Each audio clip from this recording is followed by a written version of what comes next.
Hey everybody, welcome back to learn to compete. My name is Hardev Singh Thakur और आज हम जिस टॉपिक की बात करेंगे वो है neo classical theory of investment. ये neo classical theory of investment दी गई थी डेल डब्ल्यू जॉर्गेनसन के द्वारा। अब जॉर्गेनसन ने इस थ्योरी ऑफ इन्वेस्टमेंट को दिया था, लेकिन हम इसे neo classical theory of investment क्यों कहते हैं?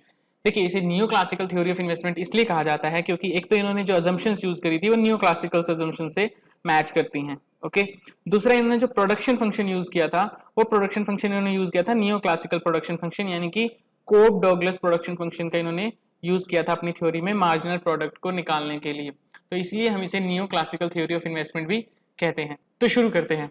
देखिए, neo classical theory of investment क्या कहती है? ये कहती है कि मान लीजिए हमारा एक प्रोड्यूसर है, वो जैसे ही डिमांड बढ़ती है वैसे ही एकदम से अपनी इन्वेस्टमेंट नहीं बढ़ा सकता, एकदम से वो फर्म स्टैब्लिश नहीं कर सकता, एकदम से वो कैपिटल लाके नहीं रख सकता। इसीलिए क्या करता है, वो धीरे धीरे अपनी कैपिटल को, अपनी फर्म्स को बड़ी करता है, धीरे धीरे अपनी इन्वेस्टमेंट को बढ़ाता है। उसे हम कहते हैं desired level of investment. Desired level of investment यानी कि उसे पता है कि फ्यूचर में उसका आउटपुट क्या रहने वाला है, उसी हिसाब से वो इस साल यानी कि प्रेजेंट में अपनी इन्वेस्टमेंट बढ़ाता है। यानी उसकी प्रेजेंट की इन्वेस्टमेंट डिपेंड करती है उसके फ्यूचर में आउटपुट क्या रहेगा। अगर मान लीजिए आज आप 10 यूनिट की प्रोडक्शन कर रहे हैं और आपको पता है 2 साल बाद आपकी प्रोडक्ट का आउटपुट या फिर डिमांड जो है वो 1000 यूनिट होने वाली है, तो आप क्या करेंगे, आप आज ही उस हिसाब से इन्वेस्टमेंट करना शुरू करेंगे ताकि धीरे धीरे इन्वेस्टमेंट 2 साल बाद आपकी इतनी हो जाए कि आप 1000 यूनिट प्रोड्यूस कर सकें। तो धीरे धीरे हमारा प्रोड्यूसर क्या है, अपनी इन्वेस्टमेंट बढ़ाता है और डिजायर्ड लेवल तक पहुंचाता है। डिजायर्ड लेवल कैसा? वो लेवल जिसपे उसको लगता है कि वो 1000 यूनिट प्रोड्यूस कर पाएगा, जिसपे उसको लगता है कि अपना प्रॉफिट मैक्सिमाइज कर पाएगा, उसे हम कहते हैं डिजायर लेवल ऑफ इन्वेस्टमेंट या डिजायर लेवल ऑफ कैपिटल। तो अगर हम डेफिनेशन की बात करें, according to this theory rate of investment is determined by the speed with which firm adjust their capital stock toward the desire level. यानी कि rate of investment किससे decide होता है कि कितनी स्पीड से हमारी फर्म जो है वो अपना कैपिटल स्टॉक एडजस्ट कर रही है या फिर बढ़ा रही है डिजायर लेवल की तरफ। ओके, क्योंकि इस चीज में टाइम लगता है कि कोई फर्म इंस्टॉल करे न्यू मशीन या बनाए न्यू मशीन या फिर कंस्ट्रक्ट करे फैक्ट्रीज एंड वेयर हाउसेज, इस चीज में टाइम लगता है। फर्म्स इमीडिएटली अचीव नहीं कर सकती desire level of capital stock, इसीलिए फर्म क्या करती है, डिसाइड करती है कि कितनी स्पीड से उसको एडजस्टमेंट करनी है उनके कैपिटल स्टॉक में या फिर अपना कैपिटल स्टॉक बढ़ाना है ताकि वो desire level of capital stock तक पहुंच सके। अब जॉर्गेनसन ने कहा कि हमारा जो प्रोड्यूसर है वो कब तक इन्वेस्टमेंट करता है, वो अपनी इन्वेस्टमेंट को बढ़ाएगा, कब तक बढ़ाएगा, जब तक मार्जिनल प्रोडक्ट जो है उसकी कैपिटल का वो किसके इक्वल नहीं हो जाता, यूजर कॉस्ट ऑफ कैपिटल के इक्वल नहीं हो जाता। अब मार्जिनल प्रोडक्ट क्या है? मार्जिन प्रोडक्ट का मतलब होता है कि एक एक्स्ट्रा कैपिटल लगाने से उसका आउटपुट कितना बढ़ रहा है। अगर आप एक एक्स्ट्रा मशीन लगा रहे हैं तो वो एक्स्ट्रा मशीन आपको कितना आउटपुट एक्स्ट्रा दे रही है, यानी कि आपके टोटल आउटपुट में कितना चेंज ला रही है वो एक्स्ट्रा मशीन। और जब उसका margin product of capital user cost of capital के इक्वल हो जाता है वो तब तक क्या करता है, इन्वेस्टमेंट करता है। और इसी यूजर कॉस्ट ऑफ कैपिटल को, यानी कि जो कैपिटल का कॉस्ट है, उसे हम real rental cost of capital भी कहते हैं। यहाँ पे रियल ऐड कर लीजिएगा, real rental cost of capital भी कहते हैं। अब देखिए, मार्जिन प्रोडक्ट का मतलब होता है कि एक एक्स्ट्रा कैपिटल लगाने से आउटपुट कितना बढ़ा, और इसका मतलब हुआ कि चेंज इन कैपिटल होने से आउटपुट में कितना चेंज आ रहा है, ये बताता है हमारा मार्जिनल प्रोडक्ट ऑफ कैपिटल। इस आउटपुट को हम वाई से भी डिनोट करते हैं। अब चेंज इन आउटपुट जानने के लिए हमें पता होना चाहिए कि आउटपुट है क्या। तो आउटपुट के लिए इन्होंने यूज किया था कोप डॉगलस प्रोडक्शन फंक्शन का। ये हमारा टोटल आउटपुट है, ये कैपिटल और लेबर क्या है, हमारे इनपुट है। कोप डॉगलस प्रोडक्शन फंक्शन के बारे में आपने ऑलरेडी पढ़ा होगा। ये क्या है, हमारा शेयर ऑफ कैपिटल है, ये क्या है, हमारा शेयर ऑफ लेबर है, और ये ए क्या है, हमारा टेक्नोलॉजिकल कोफिशिएंट है। ये सब हम कोप डॉगलस प्रोडक्शन फंक्शन में पढ़ चुके हैं। अब हमने क्या निकालना है, change in output with change in capital, उसे ही हम क्या कहते हैं, मार्जिनल प्रोडक्ट ऑफ कैपिटल। तो change in output with change in capital निकालने के लिए हमें क्या करना पड़ेगा, इस फंक्शन को डिफरेंशिएट करना पड़ेगा विद रिस्पेक्ट टू के। जब हम इसे डिफरेंशिएट करेंगे हमारे पास क्या आएगा, डेल वाई अपॉन में डेल के इज इक्वल टू में मार्जिनल प्रोडक्ट ऑफ कैपिटल। ये अल्फा हमारा आगे आ जाएगा क्योंकि हम विद रिस्पेक्ट टू के डिफरेंशिएट कर रहे हैं। ये आ गया हमारा अल्फा, ये ए एज इट इज आ जाएगा। के की पावर अल्फा है और हमें पता है जब डिफरेंशिएट करते हैं तो पावर -1 हो जाती है, तो के की पावर अल्फा -1 होगी। ये एज इट इज आ गया एल की पावर 1 माइनस अल्फा।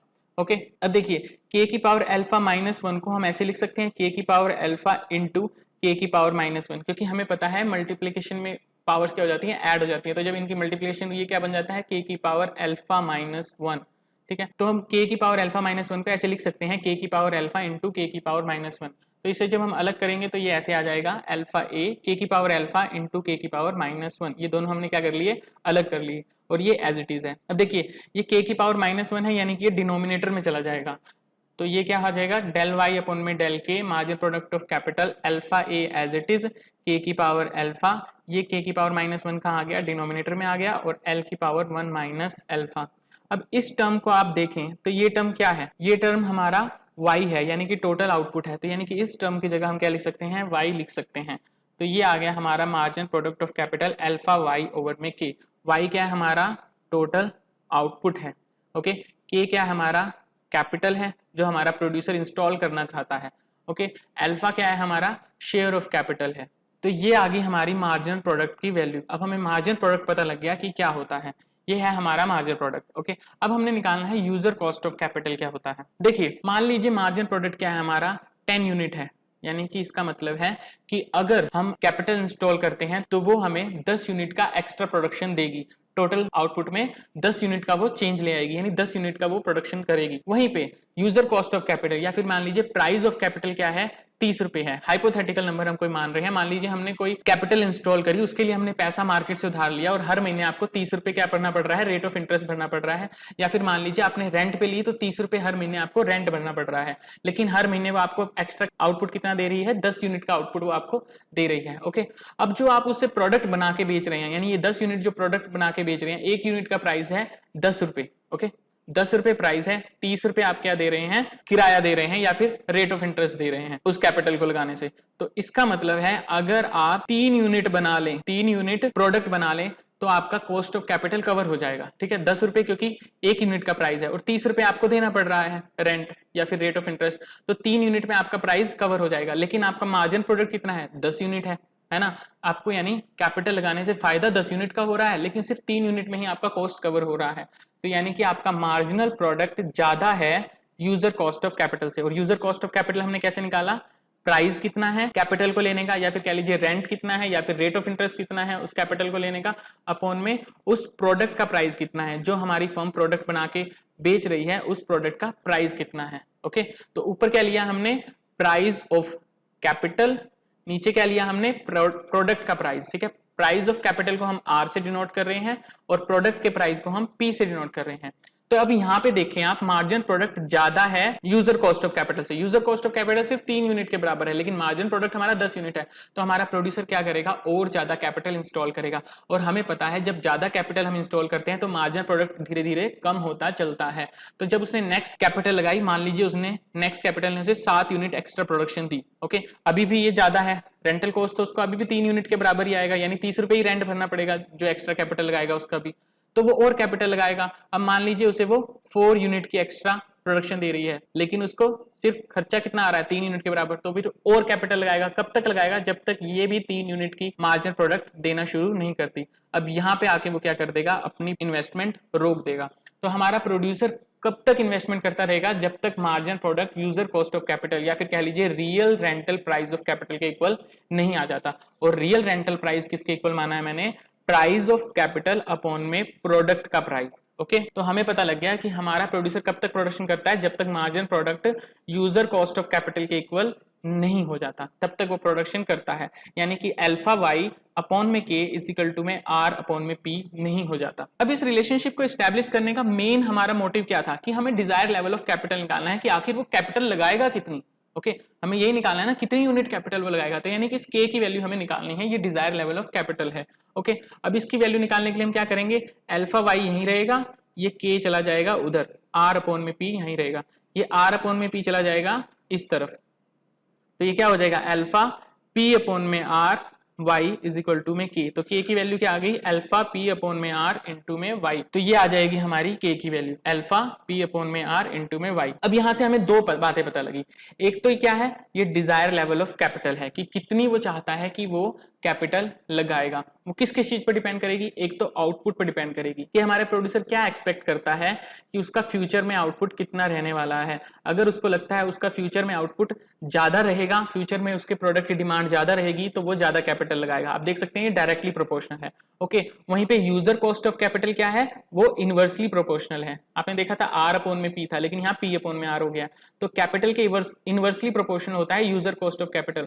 जितना ज्यादा यूजर कॉस्ट ऑफ कैपिटल होगा उतना कम कैपिटल लगाएगा हमारा प्रोड्यूसर, यानी कि जितना ज्यादा उसको कॉस्ट ज्यादा आ रहा होगा उतनी ही वो कम कैपिटल लगाएगा। तो यहाँ पे हमें एक दो बातें पता लगी, एक तो डिजायर लेवल ऑफ कैपिटल किस पे डिपेंड करता है, एक डिपेंड करता है आउटपुट पे, यानी कि एक्सपेक्टेड आउटपुट कितना है उसका, फ्यूचर में उसको कितना लगता है कि उसका आउटपुट की डिमांड बढ़ने वाली है, उस हिसाब से वो अपनी प्रोडक्शन धीरे धीरे एडजस्ट करेगा, उस हिसाब से वो अपनी कैपिटल बढ़ाएगा।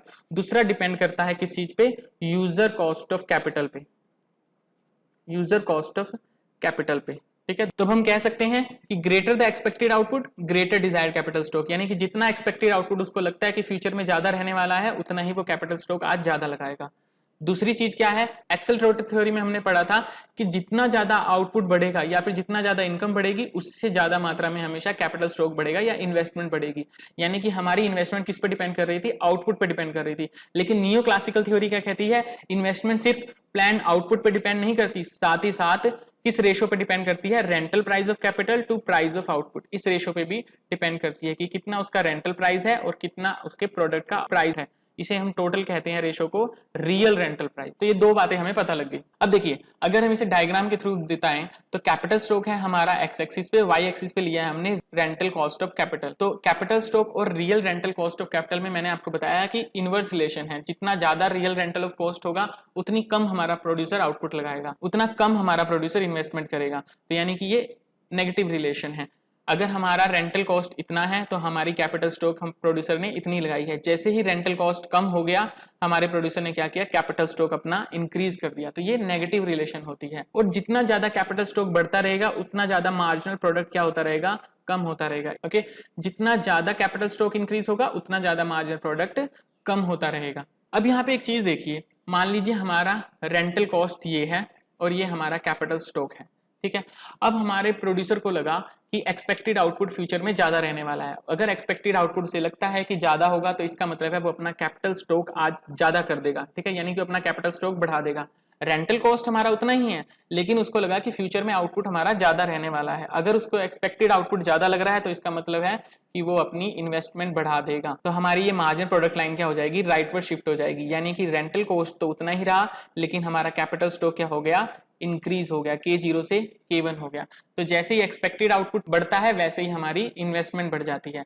अब दूसरी चीज बढ़ी, रेंटल कॉस्ट ऑफ कैपिटल।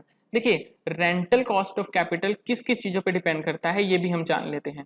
देखिए, मान लीजिए आज आपने कोई कैपिटल ली, आपने रेंट पे ली तो आपका रेंट भरना है, या फिर आपने पैसा बैंक से उधार लिया तो आपने उसका रेट ऑफ इंटरेस्ट भरना है। अब मान लीजिए कल आप उसका रेट ऑफ इंटरेस्ट बढ़ रहे हैं, कल आपका रेट ऑफ इंटरेस्ट है 6% और इन्फ्लेशन हो गया 4% का। ठीक है, फ्यूचर में आपने 6% इंटरेस्ट रेट भरना है, लेकिन 4% का इन्फ्लेशन भी होगा फ्यूचर में। ओके, तो यानी कि आप रियल रेट ऑफ इंटरेस्ट क्या भरेंगे, 2% भरेंगे। रियल रेट ऑफ इंटरेस्ट क्या होता है, रियल रेट ऑफ इंटरेस्ट होता है nominal rate of interest minus inflation. कैसे, देखिए, अगर मान लीजिए 1991 में किसी से आपने 100 रुपया उधार लिया था और आपने उसे कहा था मैं तेरे को 6% इंटरेस्ट दूंगा, यानी कि 6 रुपए दूंगा। उस टाइम उस बंदे के लिए 6 रुपए की बहुत वैल्यू थी, लेकिन आज 2022 में आप उसे 6 रुपए दे रहे हैं तो उसकी वैल्यू बहुत कम है। क्यों है, क्योंकि आप 6% इंटरेस्ट तो दे रहे हैं, लेकिन 4% मान लीजिए इन्फ्लेशन रेट भी था। तो रियल में जो आज उसको 6 रुपए की वैल्यू होगी वो सिर्फ 2% इंटरेस्ट के बराबर होगी। इसे हम कहते हैं real rate of interest. Real में जो आप उसे रेट ऑफ इंटरेस्ट दे रहे हैं वो सिर्फ 2% दे रहे हैं। नॉमिनल बेशक आप उसे 6% दे रहे हो, लेकिन इन्फ्लेशन भी 4% बढ़ गया है।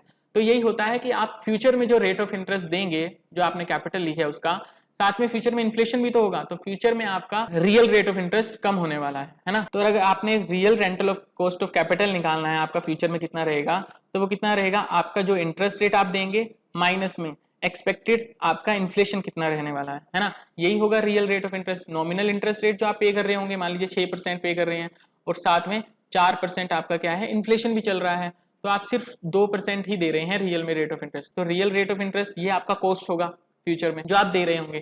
साथ ही साथ क्या होगा, आपकी मशीन भी तो पुरानी होती चलेगी। अब जब आपकी मशीन पुरानी होती जा रही है तो आप उसे ठीक भी कराते रहेंगे। फ्यूचर में उसे यहाँ पे ठीक भी कराना पड़ेगा, तो यानी कि आपको डेप्रिसिएशन कॉस्ट भी देना पड़ेगा, ये कॉस्ट भी ऐड हो जाएगा। ये आपका रियल रेट ऑफ इंटरेस्ट है जो आप पे करेंगे, साथ ही साथ ये आप कॉस्ट देंगे अपनी मशीन को ठीक कराने का, तो ये कॉस्ट आपको पे करनी पड़ेगी फ्यूचर में उस कैपिटल की, ठीक है। ये आपको रेट ऑफ इंटरेस्ट देना है रियल, ये आपको डेप्रिसिएशन कॉस्ट देना है। लेकिन सरकार क्या है, कुछ आपको छूट दे देती है टैक्स में। अगर आप इन्वेस्टमेंट कर रहे हैं, आप इन्वेस्टर हैं, तो कई बार सरकार आपको टैक्स में छूट दे देती है, वो आपका कॉस्ट क्या हो जाएगा, कम हो जाएगा, ठीक है। ये क्या है, टी क्या है, टैक्स रिबेट, जो गवर्नमेंट ने आपको टैक्स रिबेट दी है वो आपका कॉस्ट कम हो जाएगा। तो real rental cost of capital आपका किस किस पे डिपेंड करता है, nominal rate of interest minus expected inflation plus depreciation minus में टैक्स रिबेट जो आपको गवर्नमेंट ने दी है। ये चीज याद रखिएगा। तो मैंने आपको अब दो चीजें बताई। पहली चीज, डिजायर कैपिटल किस पे डिपेंड करेगी, एक्सपेक्टेड आउटपुट पे, फ्यूचर पे हमारा प्रोड्यूसर कितना एक्सपेक्ट करके चल रहा है कि उसका आउटपुट बढ़ने वाला है या उसके आउटपुट की डिमांड बढ़ने वाली है। दूसरा डिपेंड करेगा real rental price of capital पे। Real rental price of capital क्या होता है, रेंटल प्राइस ऑफ कैपिटल और अपॉन में price of output. Price of output यानी कि जो प्रोडक्ट बना के बेच रहा है उसका क्या प्राइस है, ठीक है। और अब ये रेंटल प्राइस किस पे डिपेंड करता है, नॉमिनल इंटरेस्ट रेट माइनस में एक्सपेक्टेड इन्फ्लेशन प्लस में डेप्रिसिएशन यानी कि उसको जो मशीनरी को ठीक कराने का कॉस्ट आएगा माइनस में टैक्स रिबेट जो गवर्नमेंट उसको टैक्स में छूट दे। तो ये था न्यू क्लासिकल थ्योरी। अब इसकी कुछ अजम्पशंस भी हैं, अजम्पशंस चेक कर लेते हैं उसकी। देखिए पहली अजम्पशंस है firm operate under perfect competition, यानी कि इकोनॉमी में क्या है, परफेक्ट कंपटीशन होगा। देयर इज नो अनसर्टेनिटी, यानी कि वॉर लाइक सिचुएशन नहीं होगी, इकोनॉमी में डिप्रेशन नहीं होगा, ऐसी अनसर्टेनिटी नहीं होनी चाहिए। तीसरा है फुल एम्प्लॉयमेंट की सिचुएशन होनी चाहिए इकोनॉमी में, यानी कि prices of labour and capital perfectly flexible होने चाहिए। There are no adjustment cost. Adjustment cost किसे कहते हैं, देखिए मान लीजिए आपके पास 4 वर्कर हैं, ओके। अब आपने एक न्यू मशीन इंस्टॉल करनी है। अब उस न्यू मशीन को इंस्टॉल करने के लिए आपने उन चारों वर्कर को लगा दिया कि भाई तुम्हारा काम है इस मशीन को इंस्टॉल करना। तो यानी कि वो वर्कर जो आपको आउटपुट दे सकते थे, है ना, जो आउटपुट दे सकते थे वो आउटपुट बंद हो गया जब तक वो इंस्टॉल करने में लगे हैं मशीन को, तो उसे कहते हैं एडजस्टमेंट कॉस्ट। यानी कि आपको नई मशीन लगाने में कुछ एडजस्टमेंट कोड देना पड़ रहा है। उसी तरह अगर आप आउटपुट कम कर दें, और आउटपुट कम करने की वजह से मान लीजिए आपकी कंपनी का मोराल कम हो रहा है, आपके वर्कर्स का मोराल कम हो रहा है, तो उसे भी हम एडजस्टमेंट कॉस्ट ही कहते हैं। नेक्स्ट है there is perfect financial market which means the firm can borrow or lend at given rate of interest, यानी कि प्रोड्यूसर हमारा जब चाहे तब मार्केट से क्या ले सकता है, पैसा ले सकता है अपनी कैपिटल को इंस्टॉल करने के लिए, अपनी इन्वेस्टमेंट करने के लिए। Production function relate output to the input, जो हमारा प्रोडक्शन फंक्शन है वो आउटपुट को इनपुट से रिलेट करेगा, यानी कि लेबर और कैपिटल से। वो तो हमने देख ही लिया कॉप डॉगलस प्रोडक्शन फंक्शन के केस में, जहाँ पे y इज इक्वल टू में a k alpha l 1 minus alpha था। तो यानी कि आउटपुट किससे रिलेट हो रहा है, कैपिटल एंड लेबर, यानी कि इनपुट से। Inputs are employed up to a point at which their marginal product are equal to their real unit cost. ये पी एक हटा दीजिएगा, एक पी एक्स्ट्रा लग गया है। इनपुट कब तक लगाए जाएंगे, जब तक उनका मार्जिनल प्रोडक्ट किसके इक्वल नहीं हो जाता, रियल यूनिट कॉस्ट के इक्वल नहीं हो जाता। रियल यूनिट कॉस्ट का क्या मतलब था, यूनिट कॉस्ट अपॉन में price of the product. Real unit cost के जब तक मार्जिनल प्रोडक्ट इक्वल नहीं हो जाता तब तक हम क्या करते रहेंगे, इन्वेस्टमेंट करते रहेंगे। इकोनॉमी में क्या है, डिमिनिशिंग रिटर्न टू स्केल है, ये मैंने आपको बता ही दिया। मार्जिनल प्रोडक्ट जितनी जितनी इन्वेस्टमेंट करता रहेगा, मार्जिनल प्रोडक्ट क्या होता रहेगा, कम होता रहेगा। There is the existence of putty putty capital which means, देखिए पुटी पुटी कैपिटल क्या होती है, एक होती है पुटी पुटी कैपिटल, एक होती है पुटी क्ले कैपिटल। जो पुटी पुटी कैपिटल है इसका मतलब क्या है, एक बार आपने कैपिटल इंस्टॉल कर दी, अगर टेक्नोलॉजिकल इंप्रूवमेंट हो जाती है तो आप इसी कैपिटल में टेक्नोलॉजिकल इंप्रूवमेंट कर सकते हैं। दूसरी होती है पुटी क्ले कैपिटल, यानी कि एक बार आपने कैपिटल इंस्टॉल कर दी और अगर टेक्नोलॉजिकल इंप्रूवमेंट होगी तो आप इस कैपिटल में टेक्नोलॉजिकल इंप्रूवमेंट नहीं कर सकते, आपको नई कैपिटल खरीदनी पड़ेगी। ओके, वो होती है क्ले कैपिटल और ये होती है पुटी पुटी कैपिटल, याद रखिएगा। तो यहाँ पे पुटी पुटी कैपिटल की एग्जिस्टेंस है। The capital stock is fully utilised. इसके अलावा change in current price always produce ceteris paribus proportional change in future price, यानी कि जो करंट प्राइस हैं उनमें अगर चेंज आएगा तो फ्यूचर प्राइसेस में भी प्रोपोर्शनल ही चेंज आएगा। The firm maximise the present value of its current and future profit with perfect foresight in the relation to all future value, यानी कि हमारी फर्म को परफेक्टली नॉलेज है कि फ्यूचर में उसकी प्रोडक्ट का आउटपुट क्या रहने वाला है, और इसी हिसाब से वो अपनी desire level of capital set करेगी, और डिजायर लेवल ऑफ कैपिटल वो वहां पे सेट करेगी जहां पे उसकी करंट और फ्यूचर प्रॉफिट क्या हो सके, मैक्सिमाइज हो सके। तो ये सब थी हमारी assumptions neo classical theory of investment की। आई होप आप लोगों को सब समझ में आ गया होगा। फिर भी कोई कंफ्यूजन है, please right us in the comment section given below. ये टॉपिक थोड़ा सा कंफ्यूजिंग है, अगर आपको समझने में प्रॉब्लम आ रही है एक बार वीडियो को दोबारा से रिपीट करके देखिएगा, आपको आसानी से समझ में आ जाएगा। बिल्कुल रिलैक्स होके, बिल्कुल कॉन्सेंट्रेशन के साथ वीडियो को देखिएगा, आपको समझ में आ जाएगी। तो मिलते हैं नेक्स्ट वीडियो में, तब तक बी सेफ, कीप लर्निंग। जय हिंद, धन्यवाद।